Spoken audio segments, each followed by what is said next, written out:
Hi friends, welcome back to my channel Sha talks. ഭൂമിയിലേക്ക് ചൊവ്വ ഗ്രഹത്തിൽ നിന്നും ഏലിയൻസ് വന്നാൽ എന്തായിരിക്കും സംഭവിക്കുക? ഈ ഒരു ചിന്തയിൽ നിന്നും പിറവിയെടുത്ത ഹോളിവുഡിലെ എക്കാലത്തെയും മികച്ച ഒരു സയൻസ് ഫിക്ഷൻ ഡാർക്ക് കോമഡി ചിത്രമാണ് 1996 പുറത്തിറങ്ങിയ മാർസ് അറ്റാക്സ്. അപ്പോൾ നമുക്ക് കഥയിലേക്ക് കടക്കാം. സിനിമയുടെ തുടക്കത്തിൽ ഭൂമിയിലേക്ക് ഒരു ഏലിയൻ ഷിപ്പ് വരുന്നതായി കാണിക്കുന്നു.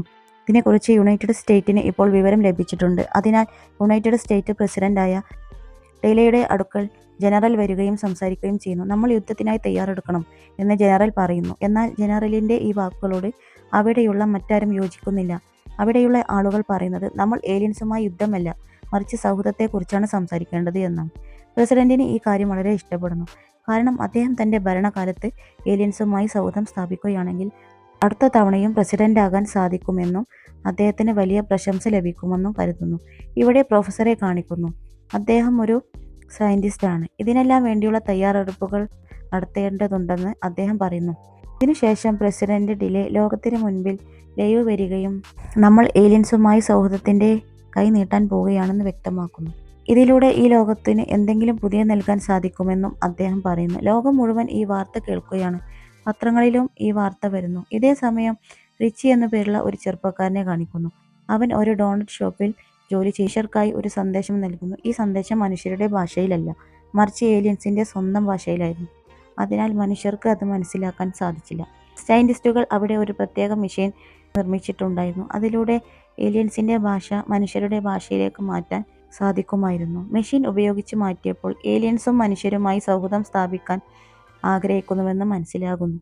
ഇത് കേട്ട് പ്രസിഡന്റ് ഉൾപ്പെടെ എല്ലാവരും വളരെ സന്തോഷവാനാകുന്നു. ഏലിയൻസ് ഭൂമിയിലേക്ക് വരാനുള്ള ക്ഷണം സ്വീകരിക്കുന്നു. യഥാർത്ഥത്തിൽ ഏലിയൻസ് തങ്ങളുടെ ആദ്യം കണ്ട സീനിൽ ചേർന്നിട്ടുണ്ടായിരുന്നു. അവൻ ആർമിയിലേക്ക് പോവുകയാണ്. എന്നാൽ ഇപ്പോഴും റിച്ചിക്ക് അവൻ്റെ വീട്ടിൽ മാതാപിതാക്കൾ യാതൊരു പ്രാധാന്യവും നൽകുന്നില്ല. അവൻ്റെ മുത്തശ്ശിയെ അവൻ ഒരുപാട് സ്നേഹിക്കുന്നുണ്ട്. അതിനാൽ മുത്തശ്ശിയെ ഓൾഡ് ഏജ് ഹോമിൽ കൊണ്ടുപോയി ആക്കാൻ റിച്ചി ഇറങ്ങുന്നു. ഇതേ സമയം പ്രസിഡന്റിനെ കാണിക്കുന്നു. അദ്ദേഹം തൻ്റെ വീട്ടിലിരുന്ന കുടുംബത്തോടൊപ്പം ടിവിയിൽ ഏലിയൻസ് വരുന്ന ആ സ്ഥലം കണ്ടുകൊണ്ടിരിക്കുകയാണ്. അവിടെ അദ്ദേഹത്തിൻ്റെ മകളുമുണ്ട്. ഏലിയൻസിനെ സ്വാഗതം ചെയ്യാനായി ഒരു ടീമിനെ അയച്ചിട്ടുണ്ട്. അവിടെ ഏലിയൻ ഷിപ്പ് വരുന്നതും കാത്ത് മീഡിയാസും ഒക്കെ വന്നിട്ടുണ്ട്. അടുത്ത നിമിഷം അവിടെ ഏലിയൻ ഷിപ്പ് ലാൻഡ് ചെയ്യുന്നു. അതിൽ നിന്നും ഏലിയൻസ് പുറത്തേക്ക് വരുന്നു. അവരുടെ കൂട്ടത്തിൽ ഏലിയൻസിൻ്റെ അംബാസഡറും ഉണ്ടായിരുന്നു. അവൻ മനുഷ്യരോട് വളരെ നന്നായി സംസാരിക്കുകയും തലയുടെ സ്ഥാനത്ത് അവളുടെ പ്രിയപ്പെട്ട ഡോഗിൻ്റെ തലയും പിന്നെ അവളുടെ ഡോഗിൻ്റെ ബോഡിയിൽ നത്താലിയുടെ തലയും വെച്ച് പിടിപ്പിക്കുന്നു. അങ്ങനെ അങ്ങോട്ടും ഇങ്ങോട്ടും തല തമ്മിൽ മാറ്റി എക്സ്പെരിമെന്റ് നടത്തുന്നു. ഇപ്പോൾ നത്താലിയുടെ ശരീരം മനുഷ്യൻ്റെതാണെങ്കിലും തല ഡോഗിൻ്റെയാണ്. ഇതുവിധ നാശനഷ്ടവും ഉണ്ടാകുന്നില്ല. ഇപ്പോൾ പ്രസിഡന്റും ഏലിയൻസിനോട് പൂർണ്ണമായി ദേഷ്യപ്പെട്ടിരിക്കുകയാണ്. അദ്ദേഹം ഓഫീസർമാരുടെ അടിയന്തര യോഗം വിളിക്കുന്നു. മീറ്റിംഗിൽ വെച്ച് അദ്ദേഹം പറയുന്നു, ഏലിയൻസിന്റെ ഇത്തരം പ്രവൃത്തികൾ ഇനി വെച്ച് പൊറുപ്പിക്കാൻ കഴിയില്ല എന്ന്. ഇത് കേൾക്കുന്ന ജനറൽ അതീവ സന്തോഷവാനാകുന്നു. ഏലിയൻസിനെതിരെ ന്യൂക്ലിയർ ബോംബ് ഉപയോഗിക്കാൻ വലിയ ദേഷ്യം വരുന്നു. പ്രസിഡന്റ് ജനറലിനോട് ശാന്തനായി ഇരിക്കാൻ പറയുന്നു. യഥാർത്ഥത്തിൽ ഇപ്പോഴും അദ്ദേഹം ഏലിയൻസുമായി യുദ്ധം ചെയ്യാൻ ആഗ്രഹിക്കുന്നില്ല. ചർച്ചകളിലൂടെയോ സംസാരത്തിലൂടെയോ ഈ പ്രശ്നം പൂർണ്ണമായി പരിഹരിക്കണമെന്നാണ് അദ്ദേഹം ആഗ്രഹിക്കുന്നത്. എന്നാൽ ആർക്കും ഇതിൽ വലിയ പ്രതീക്ഷയില്ലായിരുന്നു. അതേസമയം ഏലിയൻസിന്റെ സ്പേസ്ഷിപ്പിനുള്ളിൽ പ്രൊഫസറെ കാണിക്കുന്നു. ഏലിയൻസ് അദ്ദേഹത്തിൽ പരീക്ഷണം നടത്തി അദ്ദേഹത്തിന്റെ തല ശരീരത്തിൽ നിന്നും വേർപെടുത്തിയിട്ടുണ്ടായിരുന്നു. അപ്പോഴാണ് നത്താലി അദ്ദേഹത്തിന്റെ അടുത്തേക്ക് വരുന്നത്. അവളുടെ തല മനുഷ്യൻ്റെതാണെങ്കിലും ശരീരം ഡോഗിൻ്റെതായിരുന്നു.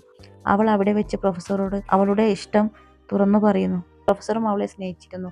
എന്നാൽ അവരിരുവരും ഒരിക്കലും പരസ്പരം ഈ കാര്യം തുറന്നു പറഞ്ഞിട്ടുണ്ടായിരുന്നില്ല. ഇപ്പോൾ ഇത് അവരുടെ ജീവിതത്തിന്റെ അവസാന നിമിഷങ്ങളാണ് ഇതെന്ന് അവർക്ക് ബോധ്യപ്പെടുന്നു.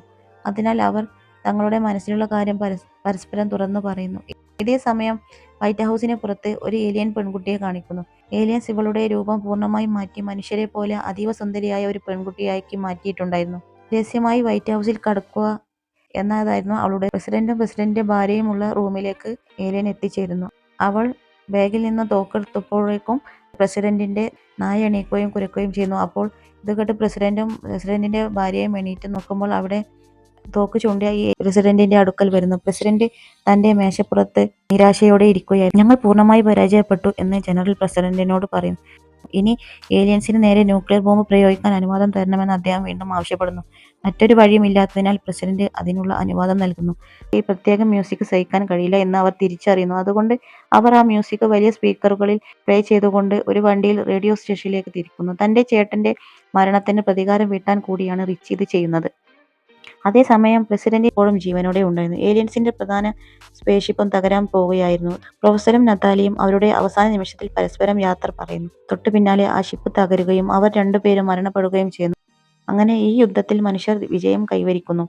മുൻപ് റിച്ചിക്ക് രാജ്യം ഏറ്റവും വലിയ പുരസ്കാരവും ബഹുമതിയും നൽകി ആദരിക്കുന്നു. അങ്ങനെ ഈ സിനിമ ഇവിടെ അവസാനിക്കുന്നു.